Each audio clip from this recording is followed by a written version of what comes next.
Bonjour les licornes et les pirates. Aujourd'hui, je vais vous lire Les Pyjamasques et Lilifée de Romuald aux éditions Gallimard Jeunesse Giboulet.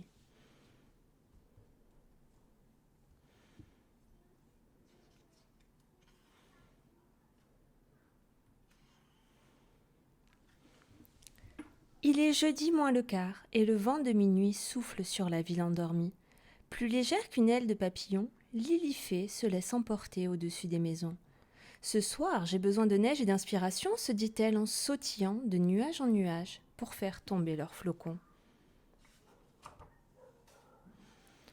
Alors que la ville se couvre d'un beau manteau blanc, Lilifée se met à l'ouvrage. Ce soir, elle veut laisser libre cours à son imagination. Telle une artiste inspirée, elle entasse la neige savamment et se met à la sculpter avec talent. De ses mains, la petite fille fait naître un visage rêveur, venu d'un autre lieu et d'un autre temps. Plus qu'à lui chercher des étoiles pour les yeux et quelques rayons de lune pour les cheveux, se dit-elle. Soudain, elle entend comme des bruits de pas dans la neige, des bruits qui se rapprochent à toute vitesse. Qui cela peut-il bien être ? Les pyjamasques arrivent en trombe, ils déboulent et font les fous en éclaboussant de la neige partout.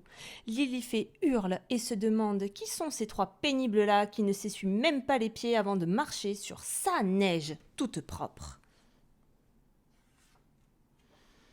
Heureusement, elle n'est pas du genre à se laisser embêter. Grâce à sa robe tissée en fil d'étoiles filantes, elle éblouit les trois mal élevés. Yo-Yo, Bibou et Glu-Glu en prennent plein la vue. Encore un peu groggy, ils relèvent le nez. Yo-Yo et Glu-Glu trouvent Lilifée si jolie qu'ils en restent bouche bée. Pendant que Bibou se demande bien qui elle est. « Dis donc, les trois sauvageons, vous ne pourriez pas aller ailleurs pour faire votre cirque ? Vous me dérangez en pleine création artistique, leur dit-elle. » Les pyjamasques adorent la sculpture de Lilifée. Ils veulent faire comme elle. Je pourrais sûrement t'aider, lui dit Yo-Yo. Même qu'au ski, j'ai ma 3e étoile et j'adore manger des glaces. Ne l'écoute pas, il ne saurait même pas faire une boule de neige. Choisis-moi plutôt, s'écrie Glu-Glu. Ces deux-là sont bien trop maladroits. Laisse-moi finir ton bonhomme de neige avec toi, renchérit Bibou. Bon, d'accord, dit Lilifée qui finit par les trouver sympathiques. À votre tour. Faites chacun le plus beau bonhomme de neige possible, et je verrai qui pourra m'aider à finir le mien. Les pyjamasques s'activent alors. Et 2 minutes plus tard, « Qu'est-ce que c'est que ça ?» s'exclame Lilifée. « J'avais demandé un joli bonhomme de neige. Je ne vois là que 3 œuvres de mauvais goût, tout juste bonnes à faire peur aux oiseaux. C'est la faute à Yo-Yo, il a pris toute la bonne neige, dit Glu-Glu. Même pas vrai, proteste Yo-Yo, c'est Bibou qui n'arrête pas de renverser mon bonhomme avec ses ailes. C'est parce que tu t'es moqué de moi, réplique Bibou. Et plaf, une tarte à la neige pour Yo-Yo.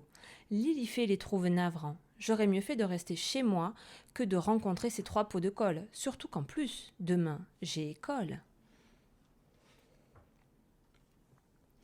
Pendant que Lilifée tente discrètement de se faire la belle, les pyjamasques se chamaillent pour pouvoir jouer avec elle.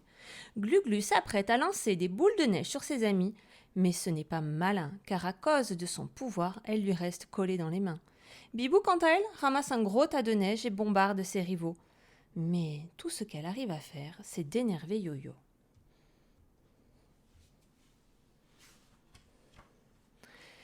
Et quand un chat bleu voit rouge, il tire sur tout ce qui bouge. Plus moyen de l'arrêter.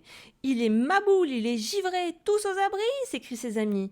Au milieu de tout ce chahut, un des projectiles vient s'écraser sur la sculpture de neige de Lilifée.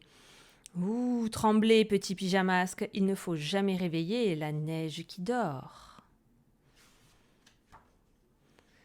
L'air vexé, voilà que la grosse tête blanche se tourne vers les pyjamasques. Un gros bras surgit, et puis un autre, et bientôt c'est tout le corps d'un colosse de glace qui s'extirpe de la neige. « Ça alors, un ABDN » s'écrie Bibou. « Un ABD quoi ?» demande Lilifée. « Un abominable bonhomme de neige !» s'écrient les pyjamasques en prenant la poudreuse d'escampette. Mais à se faire traiter de pas abominable, voilà que le bonhomme se met en boule et les éjecte comme des quilles.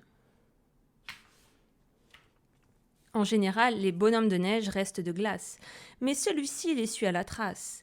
Pendant un long moment, les 4 enfants se hâtent et tentent de semer cette espèce d'iceberg à pattes. Coincés dans une impasse, les pyjamasques pourraient facilement s'échapper, mais pas question de laisser Lilifée en danger. « Hé, tête d'igloo, si tu t'approches, on t'attaque, lance Yo-Yo !» Mais du calme, tout ce que veut ce bonhomme-là, c'est offrir à Lilifée la fleur de glace qu'il vient de sculpter avec ses gros doigts. Vous voyez ce qu'il arrive à faire ? Lui au moins, il s'applique au lieu de se chamailler tout le temps. Comme vous, dit-elle, aux pyjamasques avant de les quitter. Mais en secret, Lilifée a hâte de les retrouver, car avant de les rencontrer, elle ne s'était jamais autant amusée.